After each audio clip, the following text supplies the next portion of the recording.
Hello! A little bit of a different format of a video this Sunday. There's been so much going on at Moloko over the last few months that we thought it would be fun to do a little bit of a catch-up.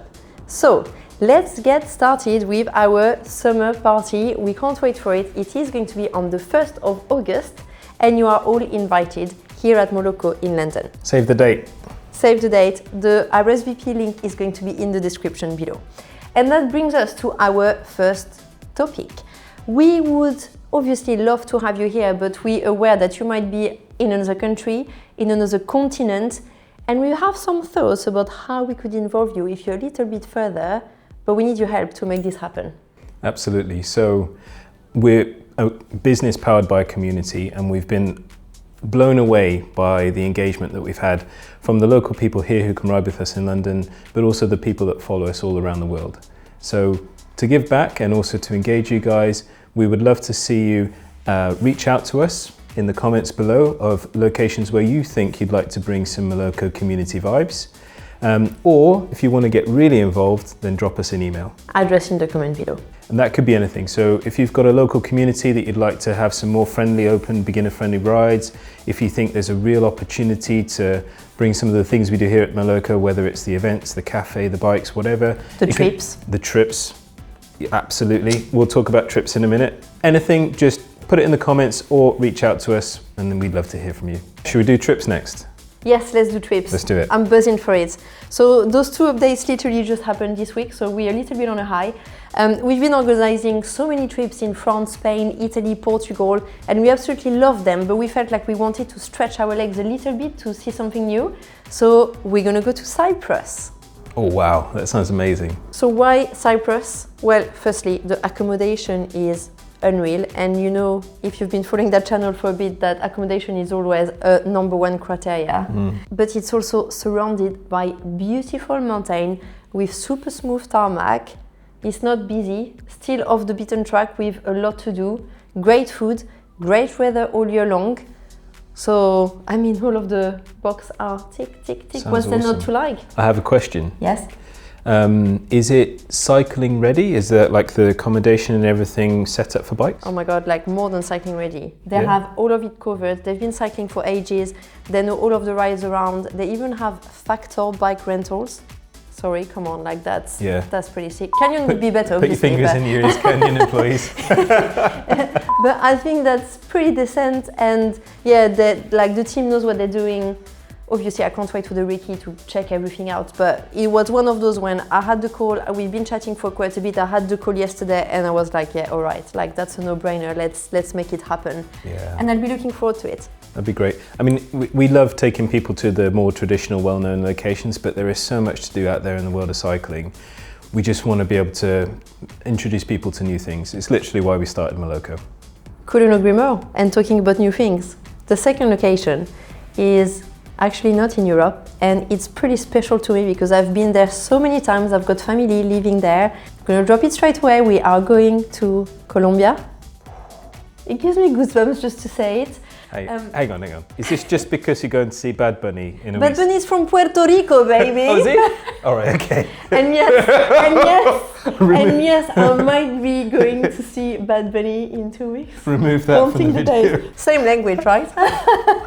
Es solo español. Not me saying yesterday that I would paint a Puerto Rico flag all over my body to try to get into the casita at the concert. But anyway, so we are going to Colombia, and it is also a special country for me because I tried to move there a few years ago when I was looking for a place to just build my life, and I ended up coming back to London for multiple reasons, but it is just a country where I really think the people are amazing. It's got a huge diversity of landscapes and things to do. You literally have the Amazon forest, you've got the jungle, you've got mountains with snow, we've got desert, you've got the Caribbean coast.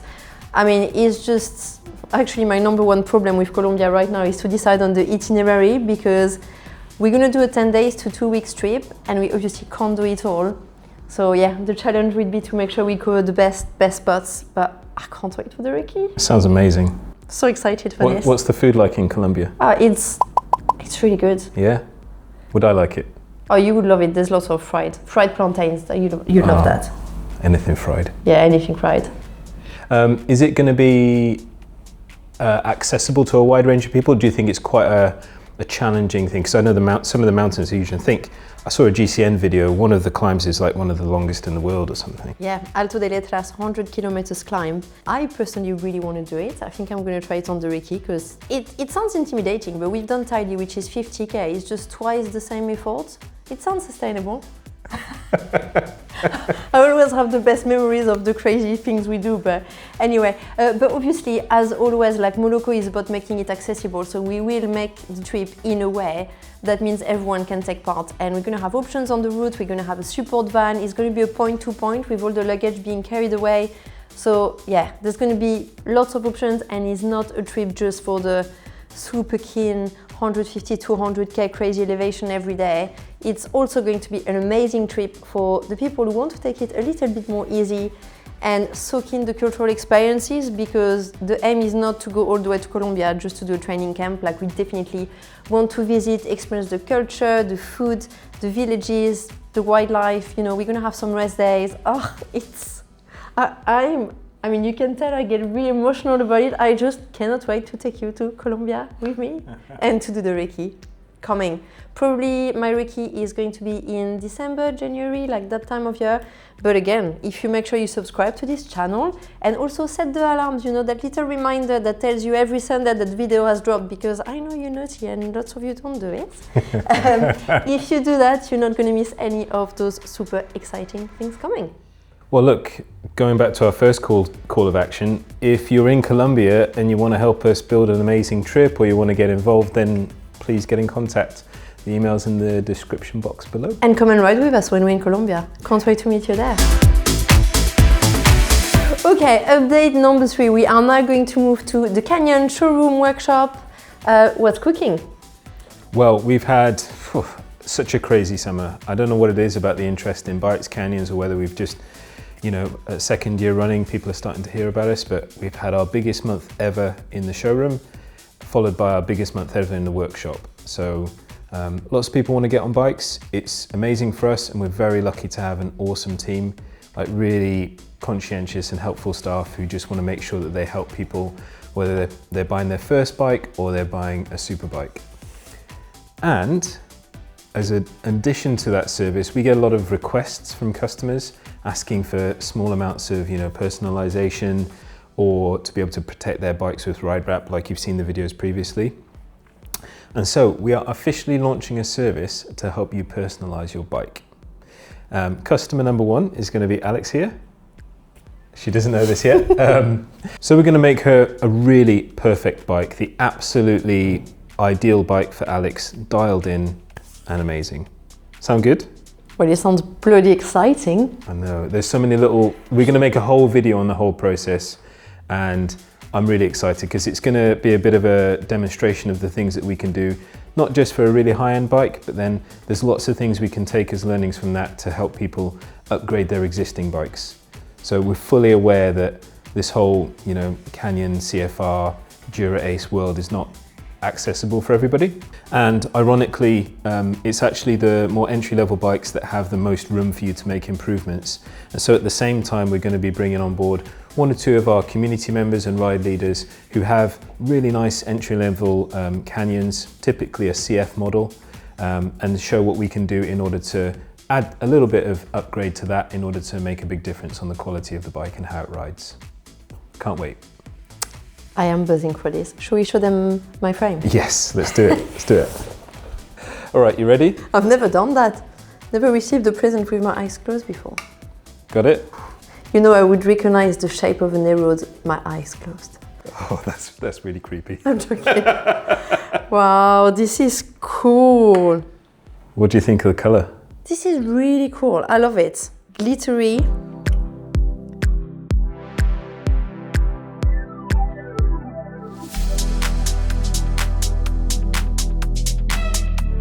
Happy? Yeah, more than happy. I mean, I'm really curious. Like, I want to help, like, building it and just get involved. Well, can I? Or are you just building it and then I discover? I would absolutely love you to build it. Do you want to build some of it? Yeah. Well, let's go for it. Perfect. We know how we're going to fill our time now. Yeah, ideal. We're not busy enough. We needed an extra little project. Awesome. Okay, that's super exciting. That's super exciting. If that doesn't make you subscribe to the channel, not to miss the next video, I don't know what can. All right, finally, should we do a little bit of what's going on in the news and how it affects us as a business? Yeah, let's go for that, because no story is ever perfect, and I get that you want to hear a little bit about like what's happening behind. Obviously, running a business is full of challenges, and we've got that question all the time. What are our biggest challenges? What's hard for us? What do you think? What would you say is our biggest challenge? Well, I don't know if there's just one. Yeah, there's many. I guess there are day-to-day challenges of running a startup and a scale-up that we face all the time. We could run through some of them, and then there's some particular stuff that's just happening now in mid-2026 that is just throwing a spanner in the works. Obviously, we're keeping a careful eye on what's happening in the Middle East. We're very fortunate that actually a lot of the airlines that we're using and things that contribute to our travel side of our business aren't being massively impacted. So fingers crossed that continues. And I think it's also not just like we've been organized enough to make sure people book their flights ahead. We're just keeping a close eye on what's happening in the news so it doesn't impact the business too much and the experience of the customers who want to travel. Yeah, exactly. And it's really important to us as well that we can keep some products as best we can affordable relative to, I guess, our peers and competitors. We really want to be able to offer some of these amazing experiences without them having to be only available to certain parts of society. I think one of our biggest challenges at the moment is space. We keep adding units to the business. We have the workshop, we've got the showroom, now we've got the cafe and offices, but it seems like every time we have a new unit, we just celebrate, we're so happy, but within a month, we already outgrow the space. And I find that's a very, very big challenge because London's is very expensive. And every time we're thinking, okay, should we get another unit because we're growing? We've just said like we had the biggest month in the showroom and the workshop. But if you have any suggestion on how we can overcome the challenge of space, please, I take it. Some kind of shrinking device that can make everything smaller until we actually need it. It's honestly mental. Well, you say I'm a hoarder, so I'm becoming a specialist at throwing things away. I'll throw other people's things away if I think it's getting in the way too much. If you ever need a screw, any type, Paul will 200% have that screw you need, times 10. Screws don't take much space. They do.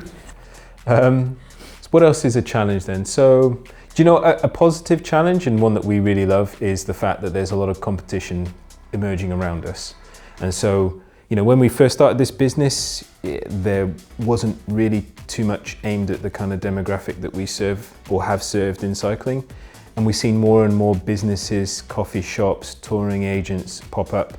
And I take that as a really positive thing. It shows to me that the bike industry and interest in cycling is growing, and we can see that. I saw something on LinkedIn the other day saying it's the biggest growth in cycling since the COVID pandemic.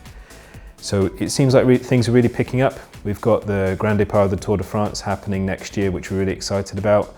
And you know, competition's healthy. 100%. I think it forces us to stay innovative, to stay relevant, and have fresh ideas, which is, I guess, the reason why we are entrepreneur and we want to run a business. Yeah, 100%.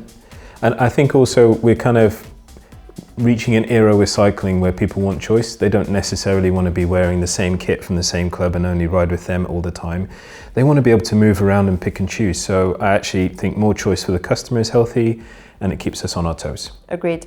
So your call to action, you who are watching this video, is actually you can see that we're hungry for more and for different and for events. So if you've got any ideas or things you want to see, things you want us to make happen, please leave us some comments in this video and tell us what would you like to see next, what would excite you, and we will do our best to make it happen. No promises here, but we'll do our best. Okay, I think it's now time to wrap up our little Sunday catch-up. I hope you enjoyed finding out a little bit more about what's going on. I hope you're as excited as we are about the new destinations, about the bike builds, and we can't wait to read your comments. Thank you so much for watching. Like and subscribe. This, and see you next Sunday.